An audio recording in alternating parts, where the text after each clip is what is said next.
Hugues et Fraternité, journal de confinement 2. Bon, ça fait quelques jours qu'on est enfermé en confinement. Ça s'organise. Toujours ce problème d'information, comme j'ai cité dans la première vidéo. Je suis toujours autant choqué par tous ces gauchistes qui demandent plus d'ordre. Qui demandent plus d'ordre. Ça me fait un peu triper d'entendre des gens qui criaient à l'anarchie et à la démocratie il n'y a pas si longtemps que ça. Et qui maintenant demandent à être fliqués et contrôlés. Alors qu'on peut bien s'auto-fliquer chacun soi-même. J'ai besoin de personne pour pas sortir et pour pas frotter des gens. Bref, voilà, ça me fait délirer. En plus, c'est toujours les mêmes excuses. On sert. On va, c'est des gens de gauche qui vont te dire que oui, 1% d'irresponsables, c'est pour ça qu'il faut fliquer tout le monde. C'est pour ça qu'il faut une dictature. Les gens ils font délirer. Voilà, en plus, croire à l'État qui te ment toutes les 2 secondes. Toutes les 2 secondes, ça devient compliqué. Moi, j'ai décidé de m'adapter à la situation. Je crois que les comportements que je suis passé, tout le monde est un peu passé par là, c'est un peu des comportements humains normal. Voilà. On va s'adapter à la situation, à la crise économique à venir, ou à la dictature à venir. Je sais pas trop encore, on verra bien. Ou à la révolution à venir. Il y a peut-être une chance encore. Bon, quand je vois les gros fils de pute de Bernard Arnault et compagnie racheter leurs titres, 4 fois moins cher, voire beaucoup moins cher, ça me donne pas. Ça me donne pas trop espoir pour la révolution, mais bon. C'est le moment à saisir, c'est maintenant quoi. Bon, du coup, ça s'organise. Voilà, les rues sont vides, tout le monde est en mode paranoïa. Voilà. Voilà. Bon, la maison s'organise, 2-3 petites embrouilles de droite à gauche, mais bon, comme d'hab. Sinon, il y a il y a une bonne ambiance générale. Il y a aussi, en ce moment, ça me fait délirer dans cette guerre de l'information, il y a, tu vois, avant cette histoire de pandémie, il y avait toujours une guerre entre, bah, tu vois, par exemple, entre ceux qui disent que la Terre est plate et les autres. Un exemple parmi tant d'autres. Et là, en ce moment, c'est gros, t'as pas le droit à être subversif. Tout le monde crache sur ceux qui disent de sortir ou d'aller dehors. Voilà, il n'y a plus trop place au bénéfice du doute. C'est soit tu donnes les consignes que tout le monde donne, en sachant que ces consignes me font bien marrer. Les gens ils ont pas trop compris qu'on allait tous le choper. Les gens ils pensent qu'on va stopper la propagation en restant enfermé.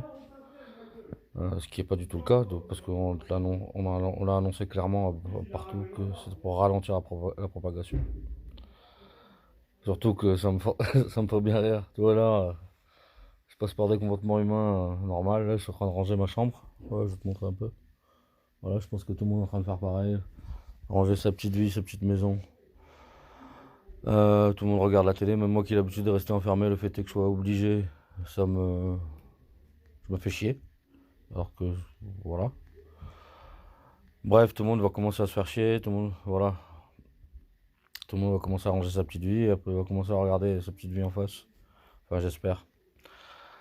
Il y a ce côté tous interconnectés grâce aux réseaux sociaux. Tout le monde est derrière son petit téléphone pour rester en contact avec d'autres gens parce qu'ils ont peur de rester tout seul déjà.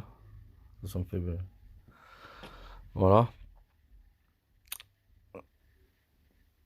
Enfin bref, situation. On va voir comment ça s'avise. Mais surtout, ça me fait bien. Je sais pas si les gens ils vont s'en rendre compte qu'on n'est pas enfermé pour stopper une pandémie. On est enfermé parce que les services hospitaux ne sont pas capables euh, de prendre en charge tous les malades graves. Alors que je comprends pas comment on a 5000 lits de réanimation en France, alors qu'on est 60 millions, voire plus. Je comprends pas comment il n'y en a pas 10 fois plus. Et qu'au final, si on aurait suffisamment assez de lits de réanimation, on n'aurait pas à être enfermé, parce que au final, on va tous le choper, ça on le sait. Là, le problème, c'est le nombre de malades graves qui arrivent à l'hôpital pour le peu de places en réanimation. Du coup, s'il y avait suffisamment de patients en réanimation, on ne serait pas obligé de rester enfermé. Est-ce que ça va servir de leçon aux gens pour créer plein de places d'hôpitaux, même en temps normal? On verra bien. Mais bon, bref, on est enfermé pour cause d'incompétence. Pour cause d'incompétence des politiques gouvernementales qui sont pas foutus de prévoir ce genre de choses. De nous et notre insouciance à calculer qu'au jour le jour. Voilà, à un moment donné, on vit dans un monde globalisé. Les gens ils auraient dû se douter qu'un truc comme ça allait arriver. Et que, outre que ça arrive pas, il manque des lits tous les jours déjà en temps normal. Et il y a toutes les opérations qui sont reculées. Ça va faire, enfin, les gens ils sont pas prêts pour le bordel monstre qu'il va y avoir après la pandémie. Je crois qu'ils sont vraiment pas prêts. Voilà, du coup, petit journal de confinement. Voilà, enfermé pour cause d'incompétence. Voilà, c'était un peu le sujet du jour. Voilà, on va passer par une petite phase comportementale, comme tout le monde. L'envie de fuir, l'envie de se protéger. Mais là, je suis plus utile ici à aider à la maison à s'organiser. On est en train d'essayer de collecter de la bouffe à droite à gauche. Voilà, ça s'organise, tranquillou. Bon, sur ce, Hugues et Fraternité, je referai une vidéo plus tard. Voilà. Putain, si, avant de quitter, je voulais parler de cette histoire de flicage. Putain, comment c'est normal. Là, on va rester enfermé 2 mois. Je sais pas comment tu peux enfermer la planète 2 mois déjà. Ça me paraît sorti de l'espace. Et sans compter que les gens sont contents de se faire fliquer pour empêcher de sortir, alors qu'il suffirait de garder nos distances plutôt que de nous empêcher de sortir.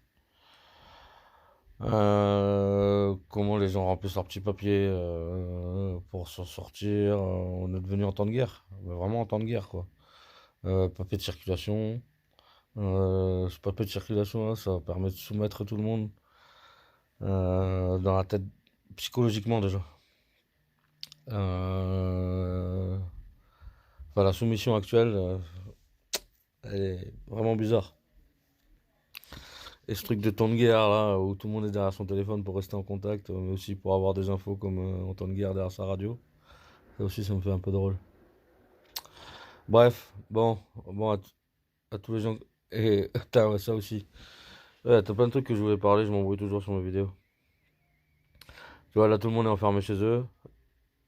Et là, parce qu'il y a eu 3 jours de panique. Et là, bam, ça commence. Sans compter les films, les plateformes de cul qui mettent des trucs gratuits pour récupérer des clients. Et tous les trucs de jeux vidéo, pareil. Qui te mettent des missions, qui te mettent plein de trucs pour t'occuper et t'éviter de regarder la réalité. Il y a maintenant, toi c'est l'occasion, là il y a tous les youtubeurs qui se mettent à faire plein de vidéos. Euh, Tous les gens vont produire du contenu à donf pour essayer. Enfin, je sais pas, on dirait un épisode de Black Mirror. Là, ça va être la guerre du divertissement. Voilà. Les gens vont essayer de devenir des stars en étant enfermés. Bref, on en parlera plus tard. De toute façon, on est enfermé 2 mois. J'aurai le temps de parler de plein de choses. Hugues et fraternité, tout le monde.